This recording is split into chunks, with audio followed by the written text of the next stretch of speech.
지난 주일 예배 끝나고 저에게 걱정이 있었습니다. 이번 주 예배, 다음 예배를 어떻게 해야 하나. 왜냐하면 부활절이 다가왔기 때문에 부활절 예배를 준비하는 게 좀 부담이 돼요. 자, 지금 우리가 읽은 이 한 절의 말씀을 누가 했는 줄 아세요? 누가라는 사람이 영어식 발음을 하면 뭐죠? 룩인가요? 네, 헬라어 발음으로 하면 루카가 되는데 누가복음, 누가가 쓴 복음서죠. 이 누가복음에 기록되어 있는 이 9장 22절에 이르시되 하신 이 말씀은 예수님이 제자들에게 해주신 말씀입니다. 무슨 내용인가요? 내가 고난을 받고, 조금이 아니라 많은 고난을 받고, 우리 민족, 유대인들의 장로들, 대표자들이죠. 제사장들, 서기관들에게 버림받아 죽임을 당하고 3일째에 살아나게 되리라 라고 예수님이 미리 말씀해 주신 내용입니다. 여러분 복음을 여러분 뭐라고 할 수 있어요? 여러분 나름대로 복음은 이거다라고 정리 혹시 하고 있습니까? 어렵지 않아요? 저는 어려웠어요. 복음이 무엇인가 몇 년 동안 고민했었어요. 오래전에. 몇 년 동안 복음이 무엇이지? 김세훈 박사님이라는 분이 두란노 서원에서 출간한 복음은 무엇인가? 작은 책이지만, 그런 책도 보기도 했지만, 그렇게 큰 도움을 못 받았는데, 아마 제가 책을 읽으면서 책을 이해하지 못했기 때문이겠죠? 복음은 무엇이냐? 여러분들 혹시 어떻게 생각하는지 모르겠지만, 저는 아주 단순하게 나중에 정리를 했습니다. 복음은 나에게 말 그대로 좋은 소식, 복된 소식, 나에게 이로운 소식, 나에게 득이 되는 소식, 성경의 표현대로 하면 만인에게 복된 소식이다 라고 그랬어요. 모든 사람에게 좋은 소식이 바로 성경에서 말하는 복음이죠. 그래서 우리는 주님의 부활이 우리에게 복음이 되는 줄 알 수 있죠. 그래서 예수님의 죽으심도 우리에게 복음이 됩니다. 그런데 이 말을 하면 제 마음이 좀 거슬려요. 주님의 죽으심이 나에게 복음이다. 이렇게 딱 안 와닿습니다. 주님의 부활은 나에게 분명히 복음인데 주님의 죽으심, 고통당하고 죽으심이 복음의 일부분이라는 그 사실이 저한테 제 마음에 팍 들어오지 않고 굉장히 죄송한, 좀 받아들이기 조금 무거운 마음이 생기더라고요. 어쨌든 주님의 고난과 죽으심도 고난의 복음의 한 일부분이죠. 그분의 고통이 우리의 기쁨이 되었습니다. 그리고 그분의 살과 피로 우리의 죄의 문제가 해결이 되었습니다. 예수님은 자신의 죽으심과 부활을 죽으시기 이전에 말씀해 주셨어요. 미리 예고해 주신 거예요. 누가복음서에만 아까 봤던 9장 22절에서 한번 말씀하셨고, 또 18장 32절부터 보면 예수님께서 또 한번 예고해 주시는 내용이 나옵니다. 예수께서 12 제자를 데리시고 이르시되 보라, 우리가 예루살렘으로 올라가노니 선지자들을 통하여 기록된 모든 것이 인자에게 응하리라. 인자가 이방인들에게 넘겨져 희롱을 당하고 능욕을 당하고 침뱉음을 당하겠으며 그들은 채찍질하고 그를 죽일 것이라. 그는 3일 만에 살아나리라. 예수님께서 제자들에게 한번 자신의 죽음에 대해서, 고난과 죽으심에 대해서 얘기하신 것이 아니라 수차례 얘기하셨다는 것을 우리는 알 수 있습니다. 누가복음 22장에 보면 성만찬 이야기가 나와요. 그런데 우리가 이 보면 19절, 20절에 보면 또 떡을 가져 감사기도 하시고 떼어 그들에게 주시며 이르시되 이것은 너희를 위하여 주는 내 몸이라 너희가 이를 행하여 나를 기념하라 하시고 저녁 먹은 후에 잔도 그와 같이 하여 이르시되 이 잔은 내 피로 세우는 새 언약이니 곧 너희를 위하여 붓는 것이라. 예수님께서 십자가를 지시기 전에 하셨던 바로 그 성만찬식에 제자들에게 하신 말씀이에요. 이 말씀도 우리가 보기에 떡을 나눠주시고 포도주를 나눠주시면서 같이 먹은 이야기로 어떤 멤버십을 키우는 이야기로 생각해 볼 수 있지만, 그러나 사실은 이 말씀이 예수님 자신의 고난을 한 번 더 예고해 주신 이야기죠. 19절 말씀 끝에 보면 이를 행하여 나를 기념하라. 예수님의 죽으심, 고난과 죽으심을 행하여 나를 기념하라 라고 저는 이 말씀 읽을 때 그렇게 들리는 것 같아요. 내가 더 희생하고 너가 희생할 준비가 되었니? 너가 더 희생해야지 나를 기념할 수 있다. 이런 식으로 저에게 들립니다. 예수님만 자신에 대해서 자기 자신에 대해서 예고하신 것이 아니죠. 구약 성경 전체를 보면 예수님에 대한 이야기, 특별히 고난과 죽으심에 대한 이야기들이 많이 나와 있어요. 인터넷에서 찾아보시면 예수님에 대한 예고 300가지가 나와 있는데 대부분은 좀 많이 해석을 해서 읽어야 되는 부분이고요. 여기는 나와 있는 좀 추린 내용들은 그래도 우리가 예수님의 생애를 알고 있으면 쉽게 이해할 수 있는 내용들이 나와 있습니다. 창세기 3장 15절 아담과 하와가 그 선악과를 먹고 바로 범죄한 후에 예수님께서 뱀에게 하신 심판의 말씀이죠. 내가 너로 여자와 원수가 되게 하고 내 후손도 여자의 후손과 원수가 되게 하리니 여자의 후손은 너의 머리를 상하게 할 것이요 너는 그의 발꿈치를 상하게 할 것이라. 이사야의 말씀 처녀가 잉태하여 아들을 낳을 것이요 그의 이름은 임마누엘이라 하리라. 미가서 5장 2절 베들레헴 에브라다야. 이 말씀 베들레헴에서 예수님이 태어나실 것을 예고하신 거고, 이사야서 9장 6절 한 아이가 우리에게 낳고 그 아들을 우리에게 주신 바 되었는데 그의 어깨에는 정사를 메었고 그 이름은 기묘자라 모사라 전능하신 하나님이라 영존하시는 아버지라 평강의 왕이라 할 것입니다. 이게 무슨 말씀이냐면 메시아가 어떤 분임을, 그분의 정체성을 설명해 주는 거예요. 그 밑에 있는 11장 1절 이새의 줄기에서 유다 족속 이새의 후예라는 얘기죠. 예레미야 23장 5절 말씀 여호와의 말씀이라 보라 때가 이르리니 내가 다윗에게 한 의로운 가지를 일으킬 것이라. 메시아가 다윗의 후손이라는 것을 한 번 더 얘기하고 있습니다. 스가랴서 9장 9절 밑에 쪽에 보면 겸손하여서 나귀를 타시나니 예수님께서 사순절 기간에 나귀를 타고 들어오시죠. 스가랴서 11장 12절 내가 그들에게 이르되 너희가 좋게 여기거든 내 품삯을 내게 주고 그렇지 아니하거든 그만두라. 그들이 곧 은 30개를 달아서 내 품을 삼은지라. 가룟 유다가 예수님을 은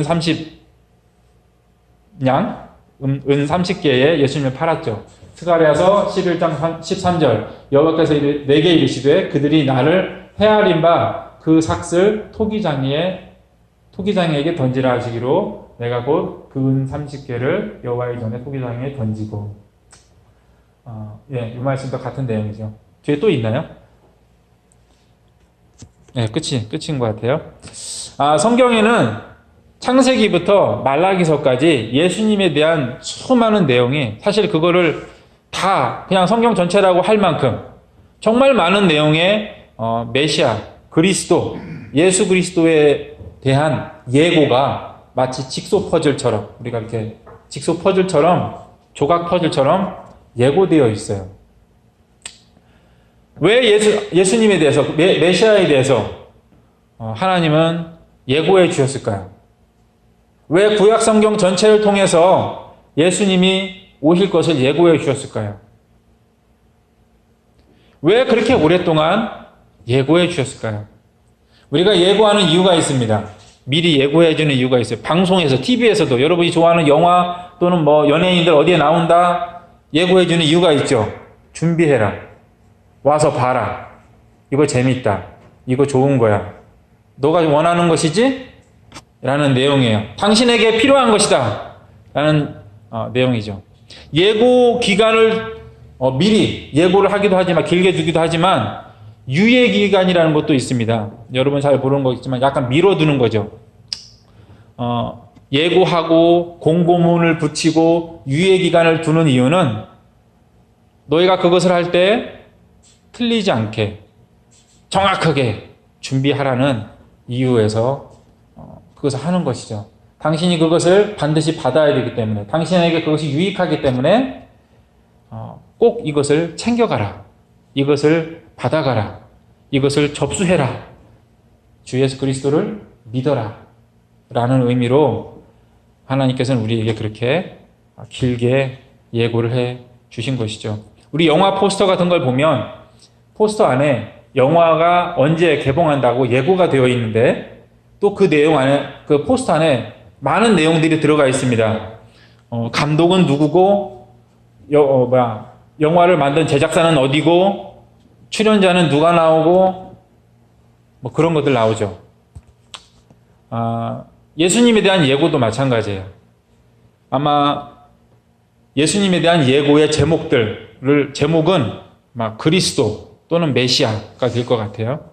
내용은 줄거리는 하나님의 사람들을 은혜로 구원하시고 자녀 삼으셨다 정도로 할 수 있을 것 같고, 주인공은 유다지파 사람으로서 베들레헴에서 태어나 갈릴리 나사렛에서 살게 되는 사람이다 라고 또 정리해 볼 수 있을 것 같습니다. 감독은 누구냐? 하나님이죠. 만든 회사는 어디일까요? 주식회사 하나님입니다. 장소는 이스라엘 전역, 로케이션 해서 만든 우리 하나님께서 우리에게 준비하셔서 이루어 주신 내용이죠. 이 모든 내용이 구약 성서 전체에 나와 있는 거예요. 이 예고편들이.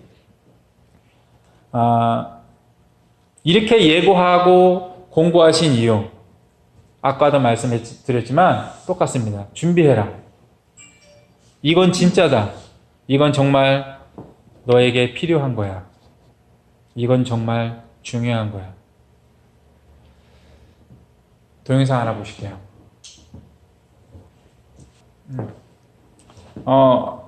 이 영화가 아주 오래전에 만들어졌지만 상당히 고증이 잘 되어 있는 영화이기 때문에 잔인함에도 불구하고 우리가 예수님의 죽으심 그 고난을 내가 겪을 필요는 없잖아요.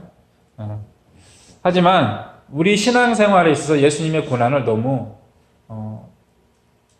너무 멀리서 보고 있는 것 같은, 그래서는 안 되겠죠. 그래서 좀 잔인하지만 여러분들에게 좀 보여줬습니다. 실제로 예수님 당시 로마 병사들이 사용했던 채찍 끝에는 쇠 조각이 붙어 있어서 마지막 부분에 영상에서 보면은 이렇게 딱 찍히잖아요. 그렇게 찍혀요. 왜냐하면 그 용도로 만들었기 때문에, 적을 공격하기 위해서.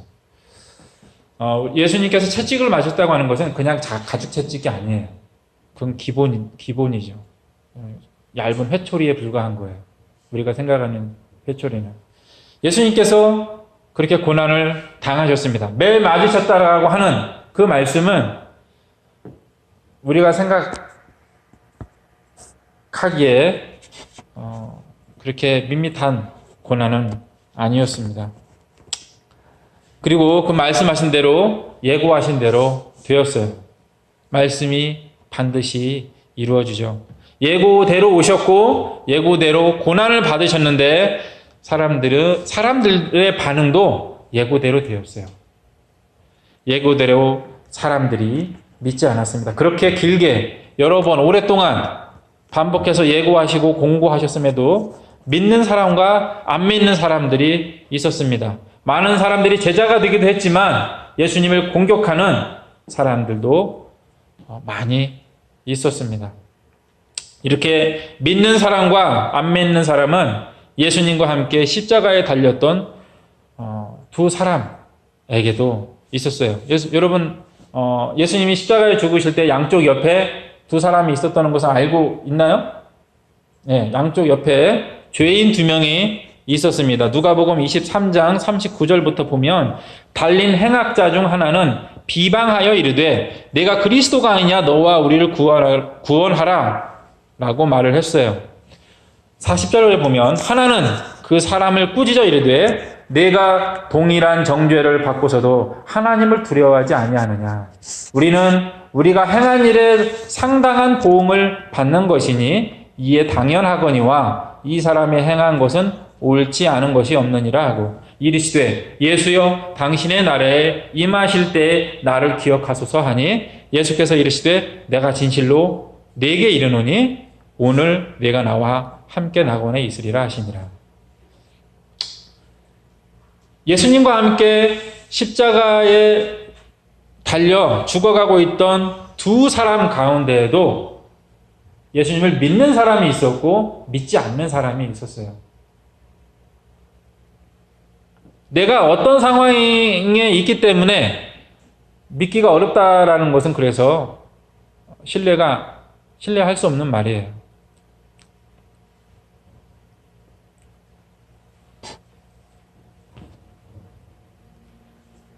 (39절에서) 예수님을 비방한 사람은 예고했음에도 준비하지 못한 사람, 믿지 못한 사람이고, 40절 이후에 나오는 이 사람은 준비한 사람이 되겠죠. 예수님께서 비유로 말씀해 주신 기름을 준비한 처녀와 준비하지 못한 처녀는 어느 곳에나 있는 거예요.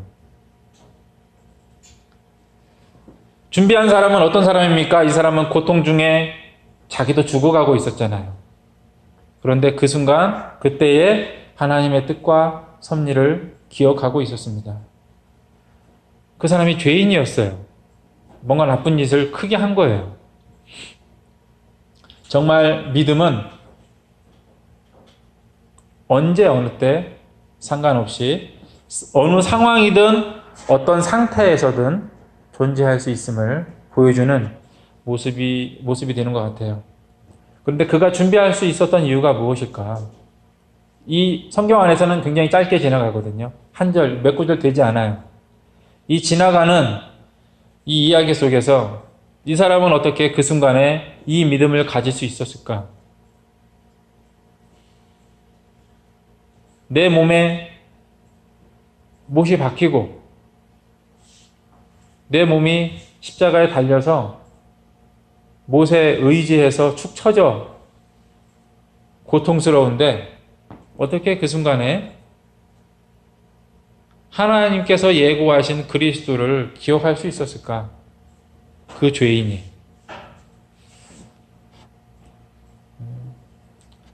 성경은 이것을 은혜라고 말씀하고 있습니다. 은혜로 말미암아 상황과 상태를 가리지 않고 믿음은 싹트고 열매를 맺게 되죠. 은혜는 예수 그리스도라는 하나님이 이루신 이야기의 핵심입니다. 우리가 그 은혜를 받고 있고 그 알맹이를, 그 핵심을 우리가 가지고 있는 것입니다. 하나님께서 약속하시고 이루신 예수 그리스도 사건은 인간의 잘못을 하나님께서 책임지신다는, 나의 잘못을 책임지신다는 내용을 기본으로 하고 있죠. 이사야서 53장 5절부터 6절 말씀을 보면 그가 찔림은 우리의 허물을 인하며 그가 상함은 우리의 죄악을 인함이라. 그가 징계를 받음으로 우리가 평화를 누리고 그가 채찍에 맞음으로 우리가 나음을 입었도다. 우리는 다 양 같아서 그릇 행하여 각기 제 갈 길로 갔거늘 여호와께서는 우리 무리의 죄악을 그에게 담당시키셨도다. 아마 보통 사람이 여러분과 저와 같은 그냥 보통 사람이 저런 벌을 받는다면 과하다라고 말하는 걸로 끝날 수도 있어요. 우리 모든 사람의 죄를 감당하기에는 그러나 부족하지 않느냐라는 생각도 들 수 있습니다. 그러나 저 고통을 당하신 분은 바로 하나님이시라는 사실이죠.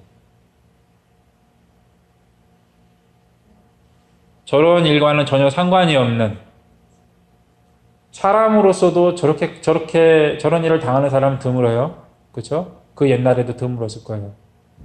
무서워서도 저런 일을 당하지 않기 위해서 노력했을 것 같은데, 그런데 하나님이 저희를 감당하신 거예요. 왜요?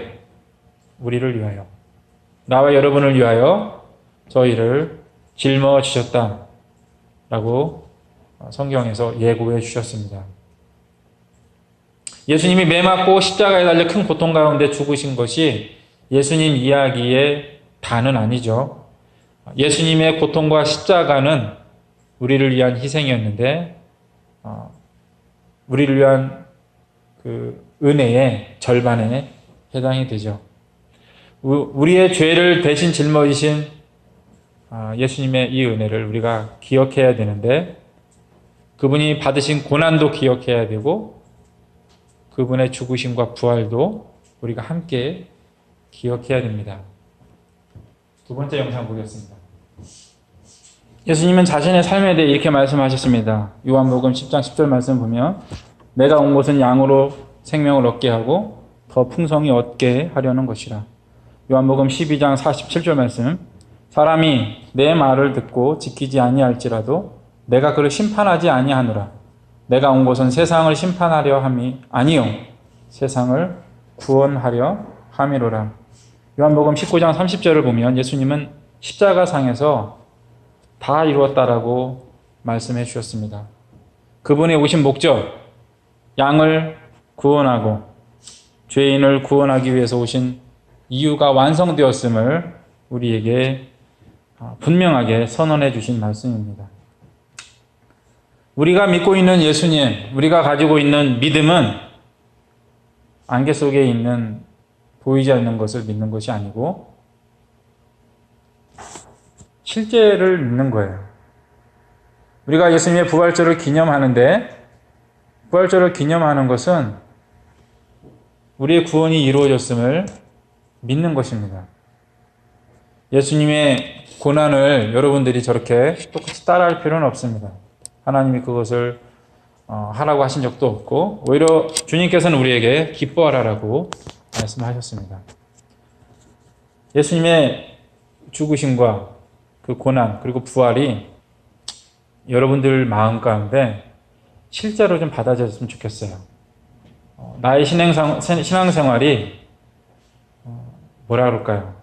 선명하지 않은 것은 내가 신앙생활을 잘못하고 있는 거죠.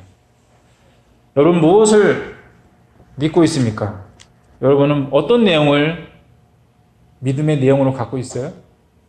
여러분이 예수님을 믿고 있는데 예수님께서, 여러분이 믿고 있는 예수님은 얼만큼 실제적이고 실존적입니까?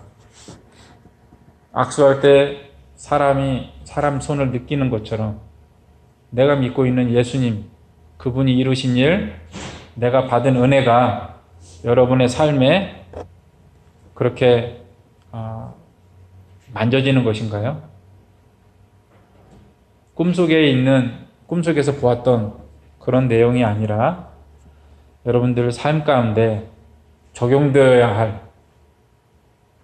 주님께서 이루신 구원, 그 구원을 여러분이 느끼며 기뻐하며 자랑하며 그리고 믿고 기억하는 우리가 되어야겠습니다. 1년 365일 부활절만 기억하는 것이 아니고 1년에 한 번 저 잔인한 모습을 상기하는 것이 아니라, 내가 친구를 만나듯 오늘도 여러분들 주님을, 나를 위해 구원을 이루신 주님을 만나는 여러분들 되길 바랍니다. 기도하겠습니다.